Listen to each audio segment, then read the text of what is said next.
사랑하는 순진무구한 아이를 대하듯 나 자신에게 다정할 수 있기를. 새롭게 발견한 자아를 대하듯 아이들과 벗들을 대할 수 있기를. 끊임없이 나 자신을 찾아 나서되 잠시라도 마침내 나를 찾았노라고 생각하지 않기를. 자신에게 결코 익숙한 사람이 되지 않으며 언제나 낯선 사람처럼 여전히 내가 알고 싶어지기를. 헨리 데이비드 소로의 문장들에서 한 부분을 읽어드렸습니다. 낮잠을 청하거나 산책을 나서거나 중요한 일에 몰입하는 시간 모두 나 자신에게 친절을 베푸는 그런 시간이 될 수 있겠죠. 지금 여러분은 어떤 시간을 보내고 계실까요? 오늘도 저희 문장의 소리와 함께 편안하고 다정한 순간을 나누면 좋겠습니다. 안녕하세요. 여기는 문학라디오 문장의 소리입니다.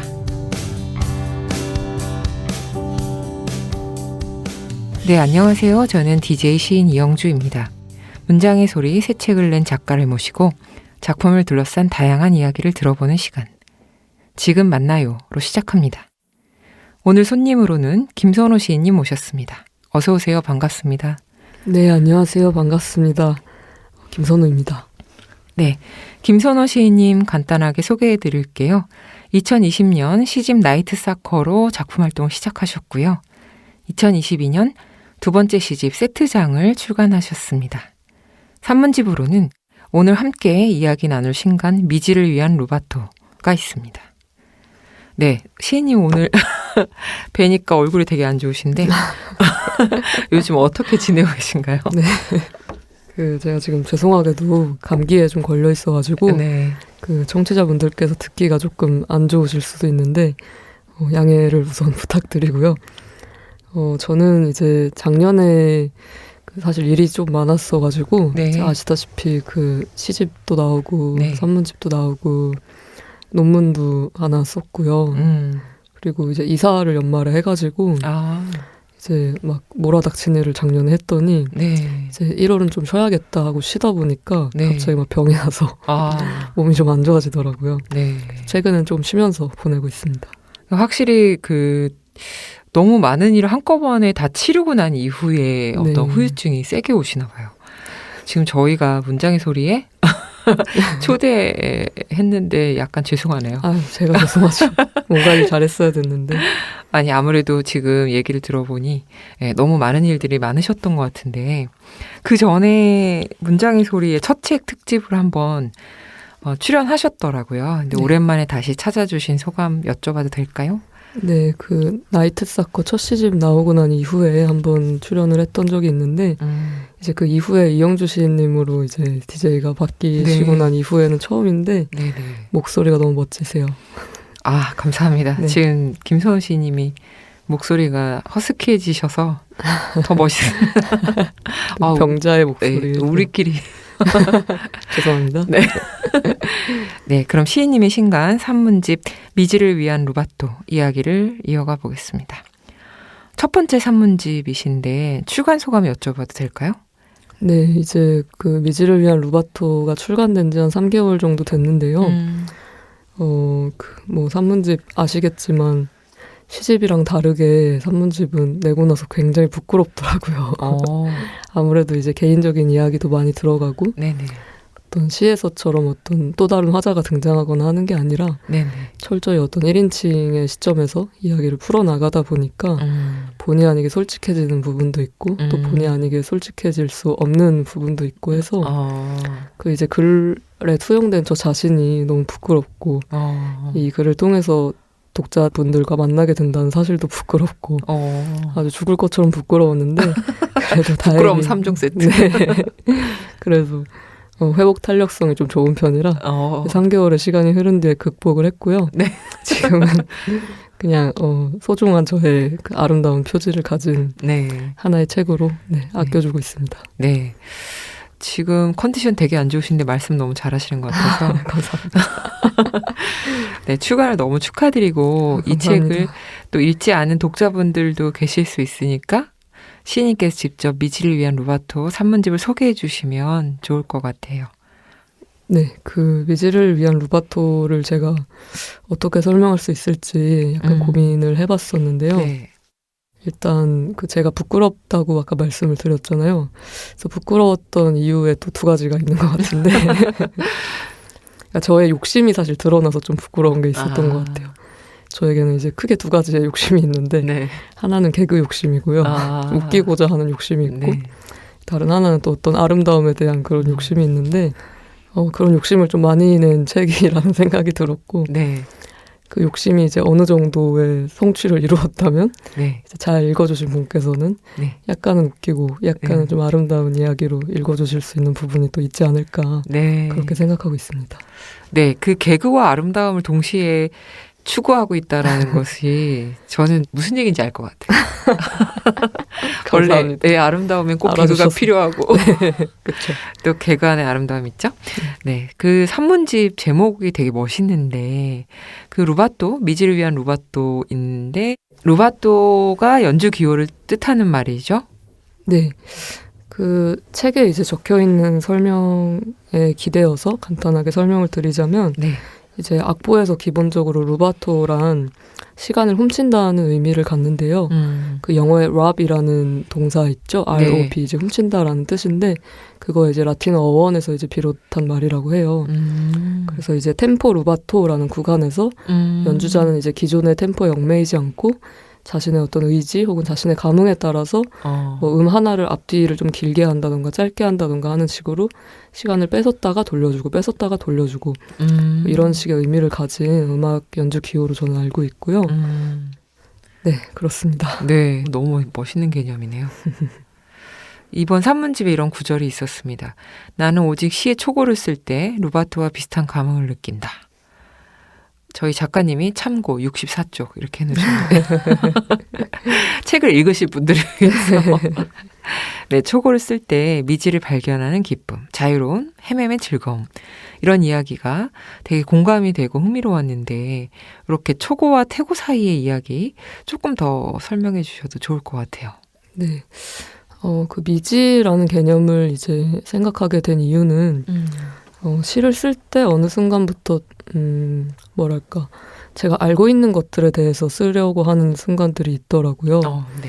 내가 아는 것에 대해서 혹은 내가 이미 알고 있다고 생각하는 것에 대해서 쓰려고 하다 보니까 언어가 가진 어떤 템포 루바토처럼 자유로운 힘에 그런 몸을 맡기기보다는 제가 알고 있는 것에 틀어박혀서 더 멀리 나아가지 못하는 그런 경우들이 있다는 생각이 들었고 이제 그러다 보니까 무언가 알 수 없는 그런 언어적 움직임에 몸을 싣고 내가 쓰는 사람이기 때문에 어떤 전능한 위치를 점하고 있다고 생각하지 않고 그냥 무언가를 받아 적듯이 조금 더 겸허한 입장에서 내가 알 수 없는 미지가 존재한다는 것을 상정한 상태로 이제 글을 써야겠다라는 생각이 들었던 것 같고요. 네네.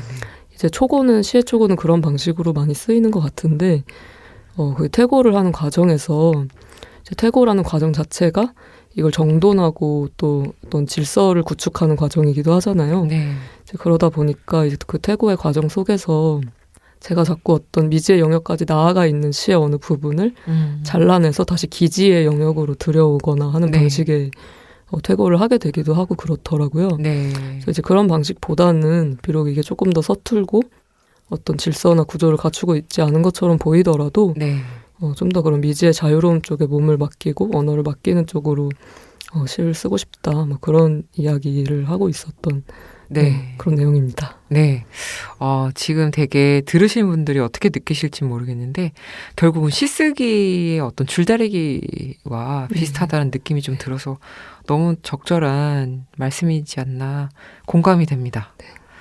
그리고 같은 글에서 이우환 화백의 말을 인용하셨는데 미지에 대한 시인님의 의견이 되게 또 흥미로웠습니다.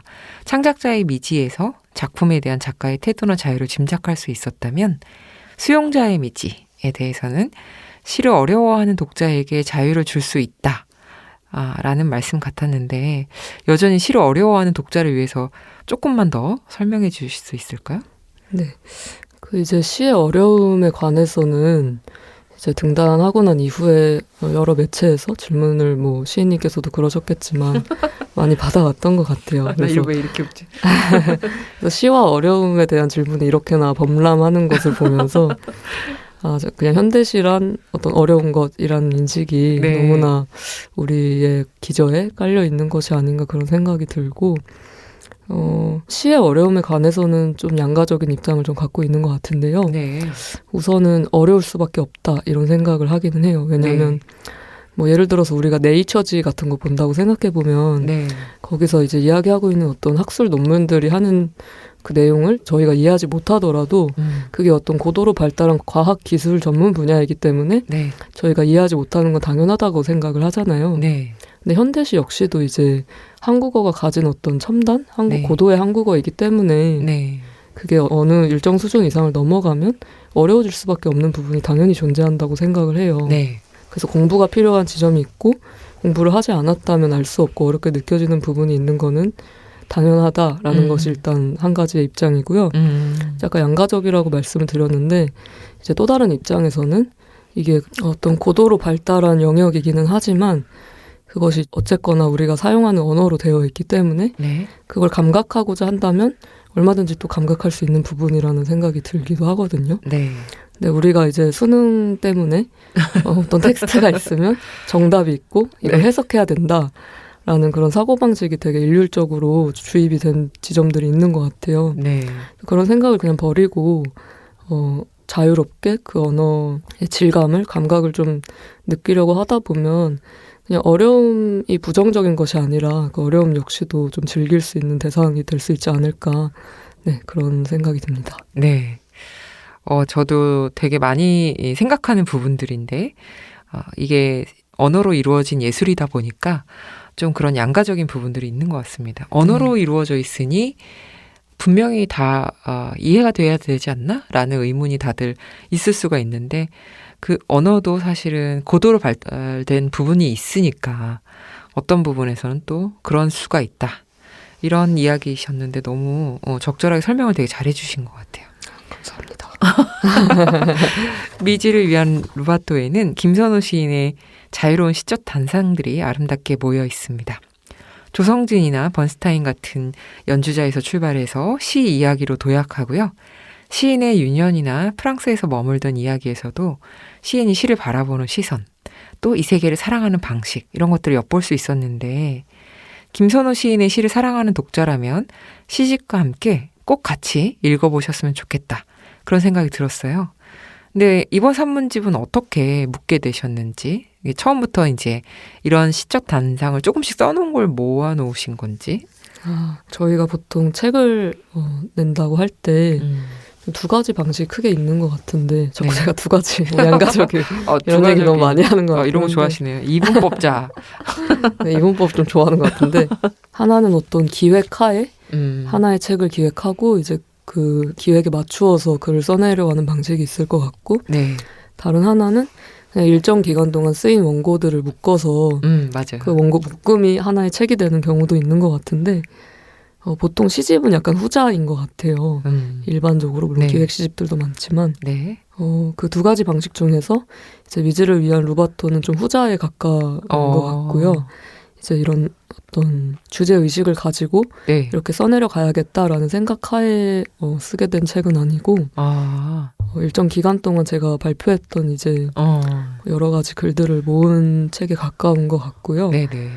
그러다 보니까 이제 그 당시에 제가 관심을 가지고 있었던 음악이라던가 뭐 시에 관한 생각들이라던가 그런 것들이 일단 일정 기간 동안의 어떤 공통적인 관심사였기 때문에 그런 걸로 이제 묶인 것처럼 보일 수도 있겠지만 큰 기획이 있었던 산문집은 아니었고요.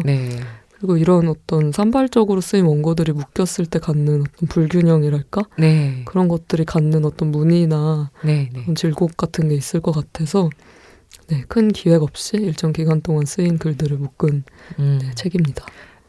아마도 읽으신 분들은 의외로 또 이게 묶일 때 매우 적절하게 잘 묶여서 아마 이게 처음부터 생각하고 쓰신 건가? 이렇게 생각할 수도 있는데 이 사실은 시인의 관심사가 어쩌면 지금 현재 중요한 포인트들을 많이 건드리고 있기 때문이 아닐까?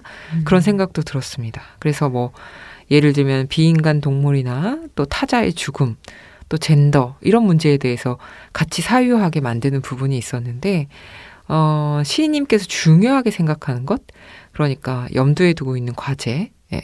사실은 이게 이제 이번 산문집에서 많이 나오긴 했는데 네. 앞으로도 조금 더 고민하면서 갈 것 이렇게 생각하고 좀 더 설명해 주시면 좋을 것 같아요. 네. 아무래도 이제 제가 시인이기도 하지만 그냥 동시대를 살아가는 한 명의 30대 그냥 청년으로서 이제 생각할 수밖에 없는 그런 것들이 이제 시에 들어가게 되었고 이제 그런 주제의식들이 어떤 지금의 시대적인 고민들과 맞물리는 지점들이 있었던 것 같아요. 그래서 그런 고민들을 이제 삶에 있어서도 많이 하지만 어떤 시를 쓸 때 저의 작업에 있어서는 그런 어떤 동시대적인 쟁점들, 동시대적인 담론들보다는 조금 더 뭐랄까요. 어떤 뭐 본질적이다, 근원적이다 이런 말들을 좋아하지는 않지만 좀 더 넓은 의미의 어떤 시간이나 언어의 관계 같은 것에 늘 관심이 많아서 그런 주제의식을 좀 갖고 공부도 하고 책도 좀 읽고 하고 있는 것 같습니다. 네. 그 시인님 그 산문집 이야기를 통해서 시인님의 사유의 방향성 같은 것들을 엿볼 수 있었는데 시집 이야기도 좀 나눠야 되지 않을까 싶은데요. 첫 시집이 2020년에 나이트 사커라는 이름으로 출간이 되었고 두 번째 시집 세트장은 2022년 작년에 출간됐으니까 사실은 굉장히 빨리 내신 게 아닌가? 이렇게 생각이 들었는데 첫 시집 낼 때 원고를 묶어서 내고 두 번째 시집 내기까지 막 써가지고 내신 건지 아니면 약간 미리 좀 작업이 되어 있었던 건지 이런 것들도 궁금해요. 네. 사실 다소 되게 바트게 시집을 낸 편이긴 한 것 같은데요. 그 두 번째 시집 같은 경우에는 첫 시집 이후에 쓰인 시들이 한 3분의 2 정도 되고요. 첫 시집 이전에 쓰인 시들이 사실 3분의 1 정도 돼요. 그래서 원래는 이제 첫 시집 이후에 쓰인 시들만 묶으려고 했었는데요. 사실 첫 시집 이전에 쓰인 시들은 우리가 흔히 말하는 어떤 습작기라고 할까요? 시를 제가 막 처음 쓰기 시작했을 무렵부터 상당히 어떤 제가 길게 시를 써온 편은 아니지만 그 시간 중에서는 좀 초반의 시간에 속하는 그런 시들이 이제 세트장에도 수록이 되어 있는데 그 이유는 이제 나이트 사커가 출간되고 시를 계속 써나가면서 제가 써나가는 시들이 오히려 가장 처음에 저를 매혹했던 시의 어떤 부분들, 어떤 저에게 시를 촉발했던 그런 어떤 주제의식이나 언어적 스타일이나 그런 걸로부터 오히려 멀리 가지 못하고 처음에 있었던 목소리가 최근까지도 눈에 띄는 그런 지점들이 있었던 것 같아요. 그래서 가장 최근과 가장 오래전이 만나서 좀 공명하는 그런 공간 같은 걸 만들어보고 싶다는 생각도 들었고요. 그 부지런하게 작품 활동을 이어온 창작의 동력이라면 글쎄요. 저는 근데 뭐랄까 그 시 쓰는 게 사실 아직까지도 너무 재밌고 다작을 하는 편이기는 한데 그게 시 쓰기를 할 때 옛날에 이수명 시인이 횡단이라는 책에서 시 쓰기는 뭐 완벽한 휴식이다 이런 말씀을 하신 적이 있는데 저도 비슷하게 뭔가 이걸 반드시 해야겠다 이래서 해냈다기보다는 시 쓰기가 즐거우니까 이제 계속 하다 보니까 쌓이는 양이 좀 많아지게 된 것 같고 그리고 일단 원고를 넘기기로 하면 저는 쓰긴 쓰는 것 같아요. 그래서 그런 어떤 일말의 책임감과 그리고 시쓰기 자체를 즐겼기 때문에 가능했던 것 같긴 한데 그래도 다음 시집은 조금 더 천천히 내고 싶다는 마음이 들기는 합니다. 지금 아프신 것도 아마 너무 에너지를 쏟아부었나 싶기도 하고요. 그래서 그러실 수도 있어요. 그 이렇게 많은 작품을 써내는 힘 속에는 뭔가 평소 작업 루틴 같은 게 있으실까? 궁금함이 드는데 그런 게 있으실까요? 루틴이 있었는데요. 깨졌나요? 지금은 완전히 붕괴되었는데 저 완전히 붕괴되었어요. 이거 어떤 대사인데요? 완전히 붕괴됐고요. 그 원래는 제가 부모님이랑 같이 살았었는데 최근에 독립을 했어요. 근데 이제 아시다시피 부모님이랑 함께 살면서 글을 쓰기가 좀 쉽지가 않잖아요. 그러다 보니까 이제 아침 먹고 나와서 도서관에 가고 이제 도서관에서 한 밤 10시까지 이제 계속 낮 시간 동안 저녁 시간 동안 작업을 하는 게 루틴이었는데 이제 이사 온 이후에는 집에서 작업을 하다 보니까 그 글을 잘 쓰려고 나왔는데 오히려 집에서 하다 보니까 이제 쉽지가 않더라고요. 그래서 요새 좀 새롭게 어떤 루틴으로 글을 쓸 수 있을까 이런 고민들을 좀 하는 중입니다. 네, 그냥 새로 독립하셨으니까 당분간 좀 쉬고 놀고 하셔도 좋지 않을까. 마감이 있으니까요. 네, 다시 도서관으로 가셔야 그래야 될까 봐요. 그 작업할 때 혹시 꼭 필요한 아이템 같은 것들이 혹시 있으실까요? 네, 저가 이제 여기저기 좀 추천하고 다니는 아이템이 하나 있는데요. 금욕상자라고. 금욕상자요? 혹시 들어보셨어요? 아니요. 저는 욕망에 매우 충실한 사람. 금욕 따윈 하지 않습니다. 그 금욕상자 들으시면 약간 혹하실 수도 있어요. 네. 그게 이제 어떤 거냐면 핸드폰을 넣어두는 상자예요. 근데 그 타이머가 걸려 있거든요. 네. 그래서 이제 작업하는 동안 저희가 너무 그런 재미있는 컨텐츠들이 범람하는 시대에 살고 있기 때문에 그 컨텐츠로부터 자신을 격리하는 것이 사실 가장 1순위 과제가 아닌가 싶기도 해요. 그래서 이제 핸드폰을 그 금욕상자에 가둬두고 이제 시간을 설정해 놓고 그 금욕상자가 또 좋은 게 급한 전화가 오면 받을 수 있게 구멍이 이렇게 뚫려 있어요. 그래서 그 금욕상자에 핸드폰 놓고 뭐 일 같은 거 전화 오면 받고 그렇게 이제 핸드폰을 넣었을 때랑 안 넣었을 때의 효율성이 굉장히 차이가 크거든요. 그래서 주변 작가 친구들이나 뭐 동료들한테 많이 추천하고 있는 아이템입니다. 청취자 여러분들도 한번 사용해보세요. 쉽지 않은 일 같습니다. 그 예전에는 작가분들이 자기 자신을 상자에 가뒀는데 이제는 이제 핸드폰을 확실히 좀 세대가 달라진 것 같긴 합니다. 네, 그럼 이쯤에서 지금 만나요에 내가 가장 사랑하는 문장들 이어가 보도록 하겠습니다. 시인님께서 직접 골라오신 문장을 시인님의 목소리로 낭독해 주시는 시간인데요. 김선호 시인님 목소리가 아프시지만 들려주시면 좋을 것 같습니다. 네, 저 죄송한데 핸드폰에 적어왔는데 핸드폰 밖에 있어가지고 잠깐 금욕상자 안에 넣어놓은 거 아니에요? 시작하면 될까요? 네. 네, 미지를 위한 루바토에 수록된 불관옥이라는 글의 일부를 읽어보도록 하겠습니다. 불타는 거랑 녹쓰는 건 사실 같은 화학 반응이야. 속도의 차이가 있을 뿐이야. 화학을 전공한 친구가 통화 중 아무렇지 않게 이야기를 들려주었을 때 그 내용의 아름다움에 놓은 채로 정신이 아득해졌다. 눈앞의 흰 천장에는 새빨갛게 타오르는 불의 형상과 붉게 사가가는 새의 형상이 뒤섞이고 있었다.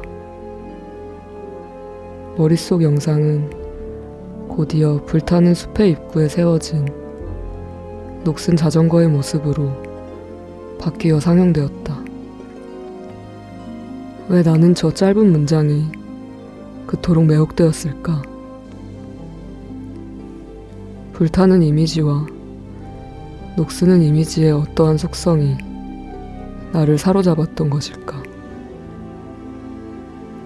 그 둘이 실은 같은 현상이라는 사실이, 그러한 다름이 단지 시차에 의해 발생하는 것이라는 단순한 사실이 왜 이렇게까지 아름답게 느껴졌을까? 친구의 말은 나의 첫 시집 나이트 사커에 부록으로 수록된 산문 비주류 천사들의 첫 문장이 되었다.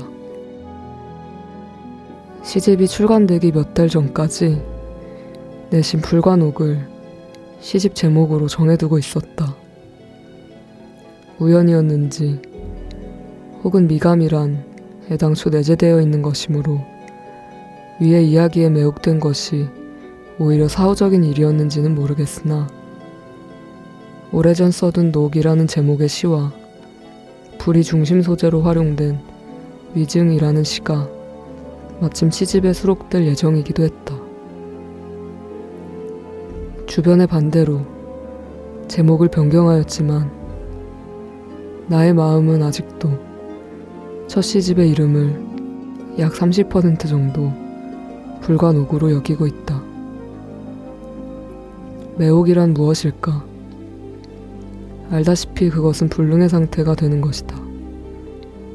존재의 자유를 상실하고 마음의 근육이 녹아내리고 액체에 가까운 모습이 되어 보이지 않는 물길 따라 한없이 흘러가 버리게 되는 것. 그리고 그 이전으로는 다시 돌아갈 수 없게 되는 것. 한강의 소설 히라보 시간에는 이런 대사가 나온다. 넌 철학을 하기엔 너무 문학적이야. 주인공은 선생이 앞으로 내 머리는 하얗게 셀 겁니다. 그러나 그것은 지금 현실적으로 존재하지 않죠. 지금 눈이 내리고 있지 않지만 겨울이 되면 적어도 한 번 눈이 올 것입니다. 라고 말했을 때 오직 젊은 우리의 머리칼이 서리처럼 휘어지며 눈발이 흩날리던 순간의 환상, 그 중첩된 이미지의 아름다움에만 감동했을 뿐이라고 말한다. 입증할 수 없는 아름다움의 매혹 앞에 자꾸 무릎 꿇게 되는 것. 아름다움의 권능에 복종하여 논리와 체계 앞에서 눈을 감는 일. 시와 철학이 사이가 좋지 않은 이유는 어쩌면 각자 다른 신에게 복종하고 있기 때문일 것이다.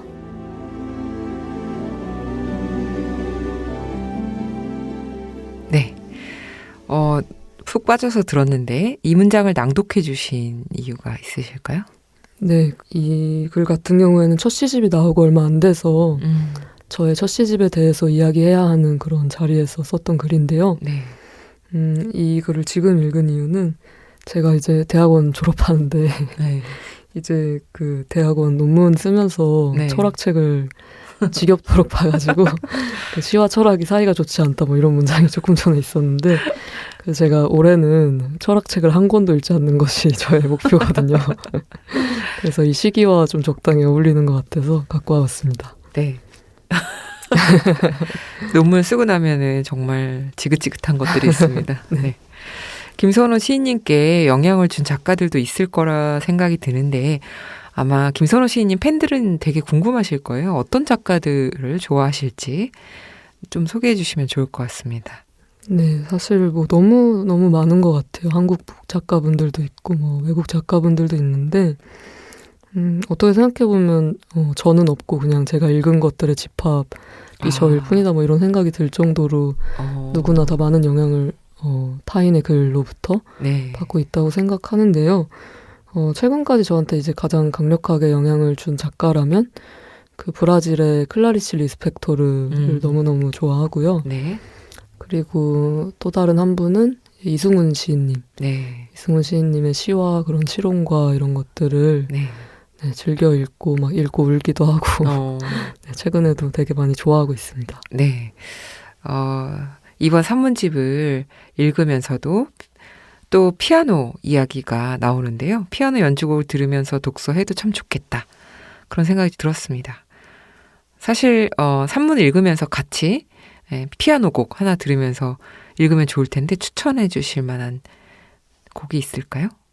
네, 그 추천드리고 싶은 앨범을 하나 말씀드리려고 하는데요. 네. 워낙 유명한 앨범이라 다들 잘 아시겠지만 그 55년도에 발매된 글렌 굴드의 그 골드베르크 변주곡 그 연주 앨범이 있어요. 네. 그 이걸 추천드리는 이유는 제가 워낙 바흐를 좋아하기도 하지만 네. 글렌 굴드가 들으신 분들은 뭐 다들 아시겠지만 그 연주를 할 때 허밍을 엄청 하거든요. 네. 목소리도 그렇게 좋지 않은데 연주만 듣고 싶은데 이제 굴드가 자꾸 허밍을 해가지고 그 불협화음의 네네 그 허밍이 너무너무 듣기 싫은 거예요. 처음에는 네. 그 환상적인 연주만 좀 듣고 싶은데 저 목소리를 내가 왜 들어야 되나 이런 생각이 들었었어요. 예전에는. 네. 근데 어느 순간부턴가 네. 그 허밍과 음악 사이의 어떤 위계가 붕괴되는 것 같다는 느낌을 받았던 적이 있었어요. 이제 그러고 나니까 그 허밍 역시도 그 듣기 싫은 목소리 역시도 잘 듣게 되는 순간이 오더라고요. 그러면서 이제 들었던 생각이 이제 뭔가 이제 음악이라는 우리가 목적으로 이 앨범을 틀었을 때 목적으로 하는 무언가가 있고 네. 허밍이라는 이걸 방해하는 대상이 있는 게 아니라 네. 그냥 삶에 있어서도 네. 좋은 것과 나쁜 것 혹은 내가 원하는 것과 원하지 않는 것 이런 구별이나 위계 같은 것들을 무화할 수 있다면 이제 훨씬 편하고 좀 행복할 수 있지 않을까 이런 생각을 하면서 그 앨범을 들었는데 네. 이제 그런 느낌을 좀 공유하고 싶어서 이 앨범을 추천드려봤습니다. 네. 독자분들이 그 앨범 들으면서 그 허밍만 찾을 것 같아요. 저한테 화내실 수도 있는데 한번 들어보세요. 네. 저도 들어보겠습니다. 네.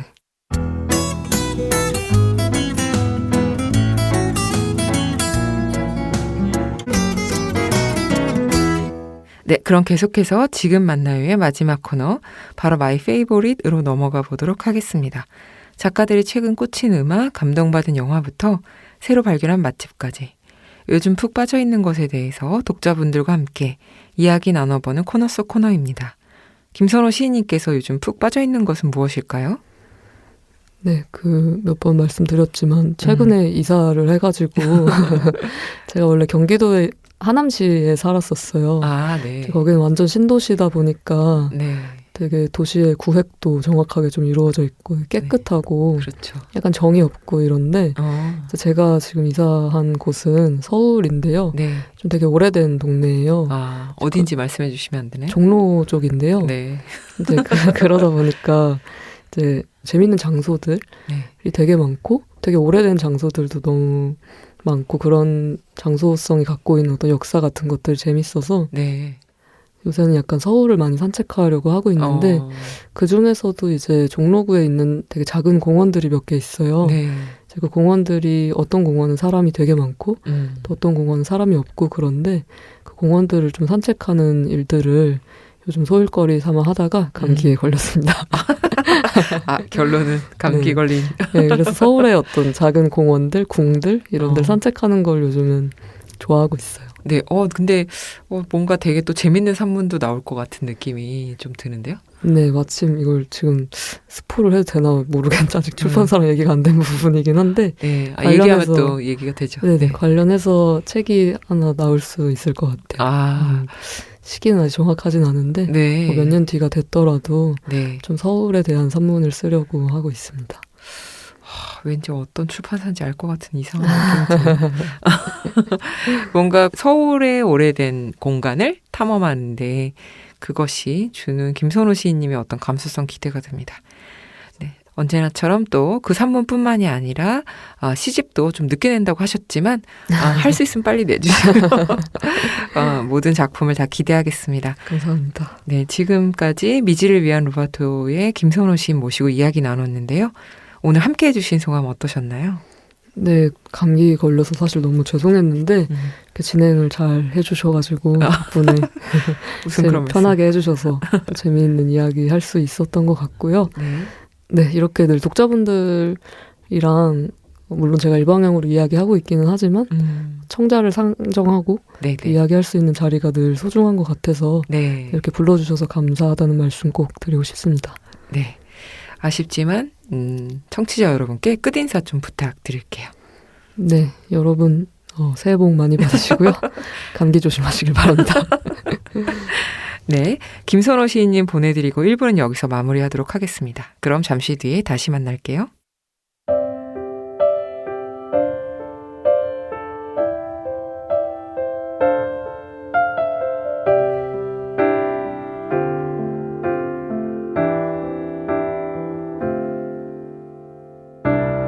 우리 나란히 누워 은하수를 바라보면서 그댄 말이 없네요. 무슨 생각하고 있는지 돌아오지 않을 나를 추억하나요?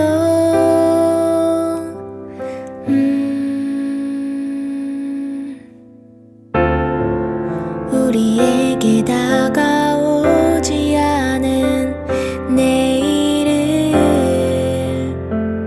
두려워하나요? 지나버린 시간도 찾아오지 않은 시간도 모두 잊어버리고 지금만을 느껴보아요. 누구에게도 차마 얘기한 적 없었던 작은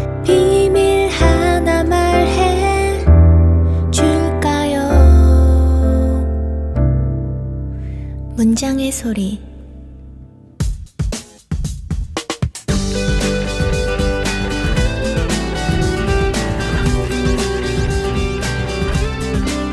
문장의 소리 2부, 당신의 첫 시간입니다. 이제 막 활동을 시작한 신인들의 고군분투기, 작가가 되기 위해 쏟았던 열정과 앞으로의 포부에 대해서 이야기 나눠볼까 합니다. 네, 오늘은 박선민 시인님 함께 자리해 주셨습니다. 네, 어서 오세요. 안녕하세요. 시를 쓰고 있는 박선민이라고 합니다. 오늘 잘 부탁드립니다. 네, 박선민 시인은요, 2023년 경향신문 신춘문예에 시 버터가 당선되면서 작품 활동을 시작하셨습니다. 갓 데뷔한 신인이라고 볼 수 있는데요. 시인님, 당선 축하드립니다. 네, 감사합니다. 이제 저희가 아무래도 시인님 모시고서 근황에 대해서 여쭙고 계신데, 대학원에서 일본 언어와 문화를 공부하고 계신다고 들었는데 어떠신가요? 네, 현재 대학원에서 이제 일본 관련해서 공부를 하고 있어서 네, 이전부터 대학교 다닐 때도 복수 전공으로 계속 해왔던 공부라 계속 이어간다는 느낌으로 지금도 하고 있습니다. 네. 그러시면은 전공을 문창을 하시면서 복수 전공으로 일본 문학을 하신 거예요? 네, 맞습니다. 그리고 대학원은 아예 그러면은 일본 언어와 문화 이쪽으로 가신 거예요? 네. 그렇구나. 네. 평소에 문장의 소리 좀 청취하신 적 있으실까요? 처음에 섭외 연락 받으셨을 때 어떠셨을지 네, 궁금해서. 제가 문장의 소리는 이제 얘기는 많이 들어서 알고는 있었는데 네. 이제 제가 출연할 거라고는 이제 한 번도 생각을 해보지 못했어가지고 처음 연락을 받았을 때 사실 제가 좀 사람들하고 소통하는 거에 있어서 어려움을 좀 많이 느끼는 편이라 걱정이 좀 많았어요. 네. 네, 다행히도 이제 작가 선생님께서 너무 잘 말씀을 해주셔서 너무 신기하고 감사한 마음이었습니다. 우리 서로 다 소통하는데 어려움이 있다고 느끼고 살고 있습니다. 앞으로도 주변에 홍보도 좀 많이 해주시고 많은 관심 부탁드리고요. 당신의 첫 코너에 모시는 작가님들께 공통적으로 여쭙는 질문들이 있어요. 그래서 이제 신인이니까 당신의 첫이니까 당선 전화를 받았을 때 뭘 하고 계셨는지 당시 상황 좀 궁금합니다. 말씀해 주시면 좋을 것 같아요. 제가 지금 카페에서 알바를 하고 있는데 그날도 이제 출근해서 일을 하고 있는데 모르는 번호로 전화가 걸려와서 네. 마침 좀 일이 한가해서 전화를 받았어요. 네. 근데 제가 전화 받자마자 갑자기 또 손님이 막 몰리는 바람에 이렇게 네. 뭔가 감정을 느낄 새도 없이 네, 그렇게 일하고 정신없이 집에 온 것 같아요. 그 집에 오면서는 좀 실감이 나셨나요? 아니요. 아무런 생각이 없었습니다. 그러면 오히려 주변에서는 또 어떤 반응을 보이셨는지? 네, 제가 이제 주변에 제가 시 쓰는 걸 알고 있는 아주 극소수의 부류가 있고 제가 뭘 하는지 모르는 부류가 대다수여가지고 이제 극소수의 부류의 사람들은 아무래도 같이 기뻐해주고 막 그랬었는데 네. 대다수의 사람들은 지금도 모르시는 분들이 훨씬 많고 이렇게 말씀을 드려도 그게 뭐지라는 반응의 사람들이 더 많은 것 같아요. 그렇구나. 그러면은 문학적인 어떤 인프라로 구성되어 있는 주변은 아닌 것 같은데. 네, 맞습니다. 네, 이번에 당선된 시 버터라는 시는요. 인류세로 접어든 기후위기에 대응하는 시의 상상력이 요구되는 시대. 그런 시대의 생태시의 한계를 넘어 새로운 시의 가능성을 보여주었다. 이런 평을 받았는데요. 어떻게 보면은 굉장히 현장성이 많이 담겨 있는 작품이라고 볼 수 있는데 이 작품 어떻게 시작하게 되신 거예요? 이제 작품의 시작은 이제 제가 우연히 황제 펭귄의 다큐멘터리를 보고 거기서부터 시작이 되었는데요. 이제 펭귄들이 이제 돌면서 이렇게 뭉쳐지는 허들링이라는 현상을 보고 버터를 이제 떠올렸던 것 같아요. 네네. 근데 이제 시를 써가는 과정에 있어서는 이제 가장 많이 했던 생각은 아무래도 그 당시에 제 상황이랑 그리고 그 상황에서 오는 고민이었던 것 같아요. 네. 제가 그때 대학교 졸업을 앞두고 있어서 이제 어떻게 해야 나라는 사람을 또 유지할 수 있을지 그리고 제가 유연하게 해낼 수 있는 무언가가 있을까 하는 이제 그런 고민들이 되게 많았었어요. 그리고 대부분의 사람들이 이제 직접적으로 할 수 있는 일에는 두려움을 느끼면서 내가 정말 할 수 없는 일에는 두려움을 잘 못 느낀다고 생각을 하는데 네네. 제 시쓰기가 사실 보잘것없고 하찮은 건 알고 있지만 이제 그 일을 할 수 없을 정도로 작고 사소한 사람이 그 일을 한다고 했을 때 목소리가 더 커 보이는 거라고 생각을 했어요. 그래서 이 시에서는 기후위기라는 큰 주제를 담고 있지만 네. 사실 시 쓰는 일만으로는 해결할 수 없는 일이라는 걸 너무 잘 알고 있어서 오히려 이 시를 계속해서 쓸 수 있었다고 생각해요. 네. 황제 펭귄의 허들링을 보고 시작을 하셨다고 하셨는데, 확실히 시의 시작이라고 하는 것이 그냥 되게 특별한 어떤 사건에서 꼭 오는 건 아니다. 네, 그런 생각이 좀 듭니다. 시인님의 문학 이야기가 조금 더 궁금해지는데요. 시간을 거슬러 가볼까 하는데요. 처음에 시인님 어떻게 시를 쓰게 되셨는지, 또 문학을 전공하다 보면 다른 장르도 많은데 시를 선택하게 된 이유랄까? 뭐 이런 것들도 궁금합니다. 제가 시를 처음 쓴 건 중학교 3학년 때였는데 집 근처에 예고가 있었어요. 아, 네. 예고 근처에 산다는 이유로? 그래서 아무래도 예고를 가고 싶어서 그때부터 처음 글을 쓰기 시작했었는데 결국 예고는 떨어져서 못 갔고요. 어머. 그래서 그때부터 이어서 계속해서 지금 여기까지 온 것 같아요. 네, 참 알 수 없는 일이긴 한데 자기 하기 나름인 것 같아요, 확실히. 평소에 작업은 어떤 방식으로 해오셨을지 궁금한데요. 나만의 창작 루틴 같은 게 있을까요? 제가 굉장히 안 좋은 습관을 하나 가지고 있는데 이제 뭔가 일이 무거울수록 좀 더 많이 미루는 습관이 있어요. 그래서 항상 뭔가를 시작하기 전에 데드라인부터 항상 잡아놓고 시작하는 편인 것 같아요. 아, 루틴이 이제 데드라인을 스스로 만들어서 네. 시작한다. 데드라인 못 지킬 때도 있으시지 않나요? 네, 있습니다. 그럴 땐 어떻게 하세요? 그때는 어떻게 해서도 하루 늦어지더라도 울면서라도 하는 편이기는 합니다. 마무리를 또 꼭 하시는 그런 네. 스타일이구나. 그 얘기를 듣다 보니까 왠지 생활 루틴도 뭔가 미루다가 결국 해내는 이런 거 인가 싶기도 한데 생활 루틴도 좀 소개해 주시면 좋을 것 같아요. 제가 평소에 집에 있을 땐 잠자는 시간이 가장 길어요. 네. 저도 그래요. 그래서 알람에 대해 의존도가 굉장히 높다 보니까 보통 이제 수업이나 이렇게 일이 있는 날에는 이제 2분 단위로 한 알람을 15개 이상씩 맞춰놓고 자요. 근데 제가 또 알람에 좀 강박이 있어서 알람을 맞추면 또 깊게 잠을 못 자서 이런 게 약간 제 생활 루틴인 것 같아요. 네? 편히 쉬고 싶은 날에는 알람을 안 맞추고 일이 있는 날에만 핸드폰을 좀 가까이 집에 있을 땐 제가 거의 핸드폰을 잘 안 보거든요. 와, 그건 놀랍네요. 요즘에 핸드폰 없이는 살기 힘든 세상인데 알람을 맞추다 보니까 알람에 대한 강박이 생겨서 잠을 잘 못 잔다. 그게 좀 또 아이러니합니다. 원래 잘 자고 일어나려고 알람을 네. 이제 박선민 시인이 좋아하는 작품이나 영향받은 작가, 또 처음 문학과 사랑에 빠지게 된 이야기, 이런 것들에 대해서 여쭤볼까 합니다. 지금부터는 박선민 시인의 첫 문학 이야기, 조금 더 이야기 나눠볼까 합니다. 제가 읽어드리는 질문을 잘 들으시고 빠르게 대답해 주시면 됩니다. 세상을 떠나 만날 수 없는 작가들을 포함해서 내가 정말 만나보고 싶은 작가는? 나카지마 아츠시. 사랑하는 사람에게 추천해주고 싶은 세 권의 책이 있다면? 최은영의 쇼코의 미소, 사카나쿠의 사카나노 나미다, 프란츠 카프카의 변신. 시를 쓸 때 필요한 나만의 준비물 2가지는? 노트북. 나는 시를 쓰기 위해서 땡땡까지 해봤다. 내가 감당할 수 없는 상태까지 회피한다. 자, 이제부터 대답하신 내용을 하나하나 살펴보도록 하겠습니다. 첫 번째 질문은 내가 정말 만나보고 싶은 작가였어요. 이 작가를 선택한 이유가 있으실까요?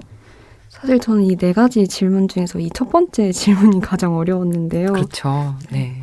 이제 나카지마 아츠시라는 작가를 선택한 이유는 이 작가님이 이제 일제 강점기에 어린 시절을 이제 조선에서의 생활 경험이 있는 일본의 소설가예요.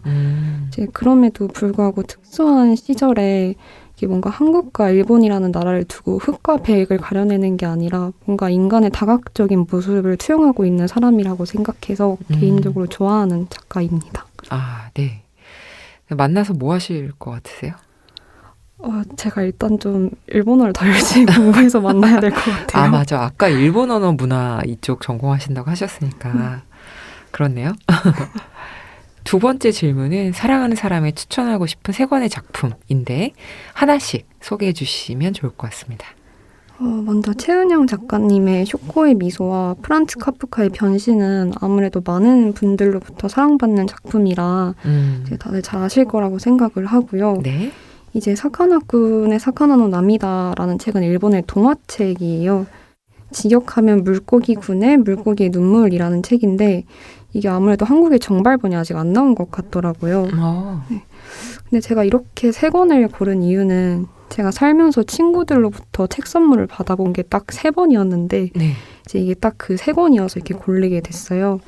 근데 약간 이 책들의 공통점이 넓게 보면 이제 무언가로부터 외면당한 혹은 외면한 것들의 이야기를 담고 있다는 점이라고 생각을 했는데 제가 고등학교 시절에 좀 많이 아팠었어요. 네. 그래서 그때 여러 사람 상황부터 굉장히 많이 외면을 당했었고 저도 그런 저를 좀 많이 포기하고 받아들이려고 하지 않았던 것 같은데 그럼에도 이제 그 와중에도 저를 이제 도와주려고 많이 도와준 친구들이 생각이 났었고 네. 그래서 이제 이 책들은 그 시기에 그 친구들이 저한테 전해주고 싶은 말과도 같다고 생각해서 이 세 권을 한번 골라보았습니다. 네. 책 선물 사실 잘 많이 안 하는데 너무 애틋할 것 같아요. 네. 저는 사고 싶은 책이 있으면 선물해달라고 강압적으로 이야기를 할 때가 많습니다. 네. 또 세 번째 질문은 시를 쓸 때 필요한 준비물 2가지인데 노트랑 노트북이라고 말씀하셨어요. 왜일까요? 물론 다 그게 있긴 있어야 되긴 하는데. 그래서 굉장히 현실적인 답변 같은데 네. 제가 먼저 이제 주로 노트에다가 이제 막 늘어놓은 다음에 노트북으로 모든 걸 다 정리하는 스타일이어가지고 그리고 또 예쁜 노트를 워낙 안 쓰면서 많이 사고 모으는 걸 좋아해요. 저도 그래요. 문구 과잉 소비 진짜. 네, 맞습니다. 아, 노트를 워낙 좋아해서 네. 네. 일단 노트는 있어야 되고 네. 글을 또 정리해야 되니까 노트북이 있어요. 네. 사실은 그 문학 좋아하는 사람들이 다 문구 좋아하는 것 같아요. 네, 맞아요. 조금씩은 다 좀 과잉 소비를 하고 있진 않나? 뭐 이런 생각이 좀 듭니다. 네. 또 끝으로 시를 쓰기 위해서 땡땡까지 해봤다 말씀하셨는데 그 땡땡이 미룰 수 없는 그런 부분까지 미뤄봤다 뭐 이렇게 말씀하신 것 같아요. 네. 제가 진짜 정말 모든 걸 다 미뤄요. 미루는 습관이 너무 심해가지고 그래서 시를 쓸 때도 항상 데드라인을 정해놓은 다음에 어떤 방법으로도 회피할 수 없을 때까지 회피를 하고 그 후에 이제 스스로를 때리든 울든 토하든 어떻게 해서라도 하는 편인 것 같아요. 야, 우리는 왜 미리미리 하면 좋을 텐데 그럴까요? 그러니까 네. 사실 그 어느 정도 또 시쓰기 같은 경우는 그냥 내가 이 시간에 해야지 해서 또 되는 일이 아니어서 아마도 그런 것 같기도 합니다. 네. 네. 아니 지금 시인님이 너무 편하게 말씀하시면 좋을 것 같은데 약간 긴장하신 것 같아가지고 네, 제가 말이 더 많아지네요. 네. 작가님 요즘 가장 마음을 많이 쓰는 관심사 이런 것들도 궁금한데요. 음악, 영화, 음식 뭐 기타 등등 뭐 이런 것들이 있습니다. 시인님께서 뭘 좋아하실지 좀 궁금한데 소개해 주시면 좋을 것 같아요. 최근에는 안 그래도 요즘 방학 때여서 집에서 보내는 시간이 조금 더 길어서 좋아하는 애니메이션을 다시 처음부터 보고 있는 중입니다. 어떤 애니메이션일까요? 하이큐라는 애니메이션입니다. 네. 저는 만화책으로 봤는데 하이큐 너무너무 엄청난 작품인 것 같습니다. 네. 네. 뭔가 하이큐에 대해서 조금 더 얘기해 주실 줄 알았더니 이게 네. 만화책이 완결이 이제 나고 애니메이션도 곧 완결이 나는데 마지막 애니메이션이 이제 극장판 2편으로 나온다고 해가지고 사실 지금 굉장히 많이 실망하고 있는 상태거든요. 왜 끝났어요? 남은 분량이 그 극장판 2가지로 이렇게 축약하기엔 너무 많이 남아가지고 그렇죠. 그런 부분은 좀 아쉽죠. 네. 최근에 또 슬램덩크 현상이 일어가지고 많은 사람들이 극장에 가서 많이들 보시고 막 예전에 봤던 기억을 떠올리고 이런 일들이 좀 많아지는 것 같더라고요. 그래서 저도 사실 많이 봤는데 슬램덩크를 안 보고 있습니다. 왠지 약간 좀 실망할까봐? 그 이상한 심리인데 아무튼 갑자기 또 그게 생각이 나네요. 네, 이제 시인님의 낭독을 들어볼 텐데요. 시인님께서 영향을 받은 다른 분의 문학작품도 좋고요. 직접 쓰신 작품 중에서 낭독해 주셔도 좋습니다. 네, 어떤 문장 준비해 오셨을까요? 사실 제가 어떤 걸 낭독하면 좋을까 고민을 하다가 아무래도 제가 이렇게 공적인 자리에서 뭔가를 낭독해보는 게 처음이라 저의 등단작을 가지고 왔습니다. 네, 잘하셨습니다. 모두들 궁금해하실 텐데. 네. 그러면 박선민 시인의 목소리로 낭독을 들어보겠습니다. 버터, 추우면 뭉쳐집니다. 펭귄일까요? 두 종류 온도만 있으면 버터는 만들 수 있습니다. 뭉쳐지는 힘엔 추운 거푸집들이 있습니다. 마치 온도들이 얼음으로 바뀌는 일과 흡사합니다. 문을 닫은 건 오두막일까요? 마른 나무에 불을 붙이면 그을린 자극과 연기로 분리됩니다. 창문 틈새로 미끄러질 수도 있습니다. 문을 꽉 걸어 잠그고 연기를 뭉쳐줍니다. 고온에 흩어지는 것이 녹는 점과 비슷합니다. 초록색은 버터일까요? 버터는 원래 풀밭이었습니다. 몇 번 꽃도 피워본 경험이 있습니다. 어떤 목적들은 집요하게도 색깔을 먹어 치웁니다. 이빨에 파란 이끼가 낄 때까지 언덕과 평지와 비스듬한 초록을 먹어 치웁니다. 당나귀일까요? 홀핀이 물결을 반으로 가릅니다. 개명 후 국적을 바꾼 귤이 있습니다. 노새는 2마리입니다. 한쪽의 양이 너무 많거나 갑자기 차가운 밖으로 밀려나면 2개의 뿔이 돋아납니다. 그래서 당나귀의 울음은 무게를 느끼지 못합니다.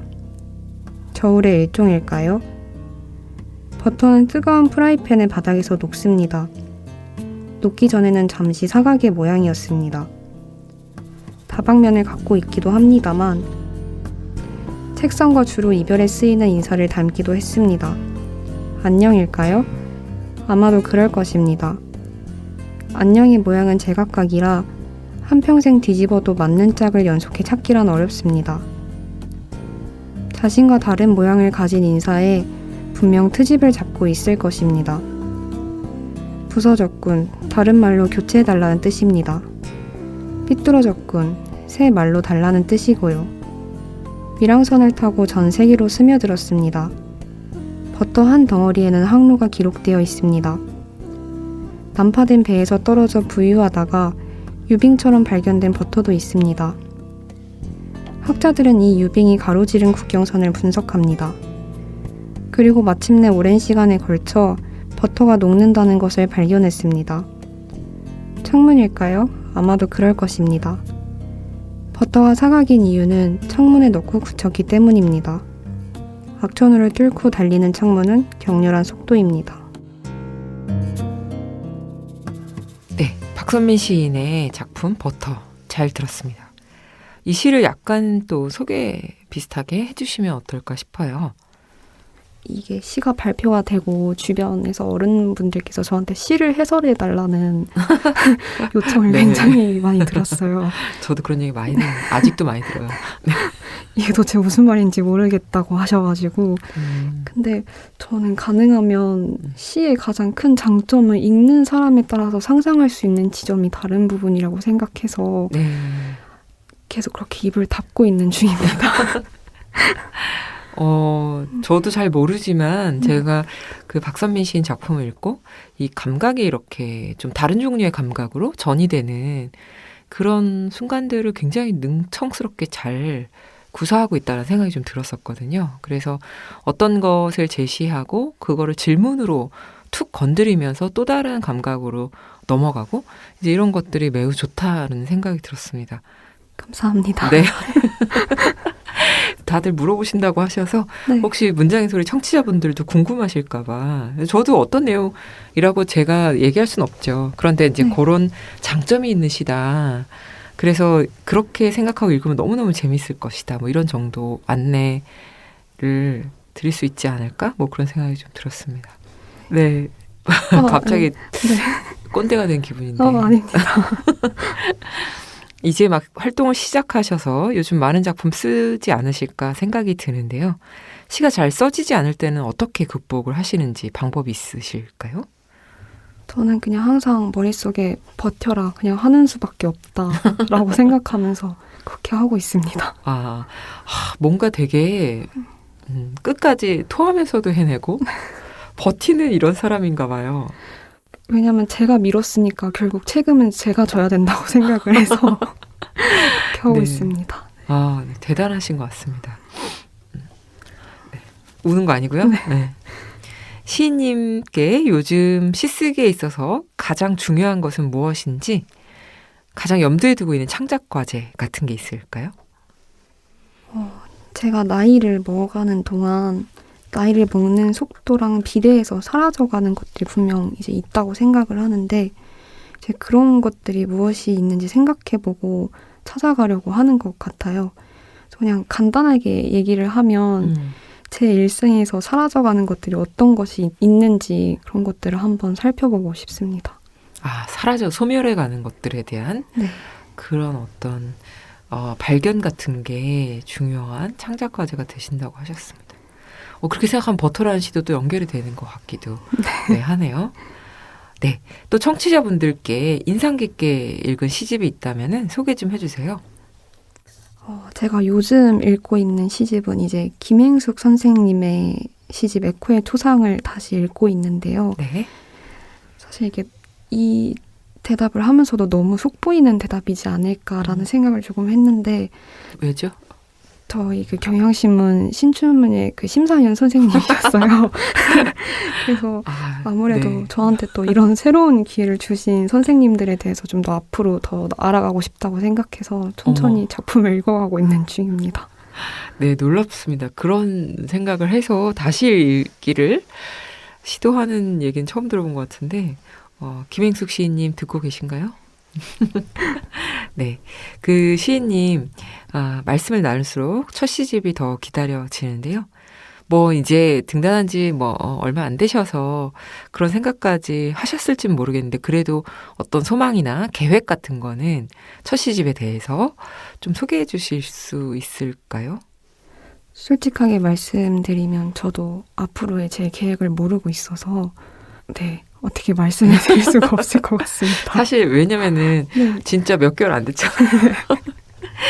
그래도 이제 요즘 친구들 보면 이렇게 진취적인 친구들은 등단을 언제 할지는 모르겠지만 어쨌든 등단을 하고 나면 이런 종류의 시집을 내겠다 이렇게 막 포부를 갖고 있는 분들도 계시더라고요. 그래서 뭔가 혹시 그런 포부가 있으신가 했는데 확실히 좀 아직 막연한 상태일 수밖에 없을 것 같습니다. 근데 오늘 제가 약간 민망한 게 좀 제가 더 말 많이 한 것 같아요. 박선민 시인께서 말씀 더 많이 하셔야 되는데 제가 너무 말을 많이 한 것 같습니다. 혹시 문장의 소리 오늘 코너에 참여해 주시면서 소감이 어떠셨는지 여쭤봐도 될까요? 사실 오면서 걱정을 정말 많이 했어요. 제가 이렇게 사람들 앞에서 말하는 걸 아직까지 너무 어려워해서 대학원을 다니면서도 계속 발표를 해야 되는 상황이 오니까 그때마다도 정말 잠을 못 자고 맨날 가서 걱정을 너무 많이 해서 발표를 하고 그러거든요.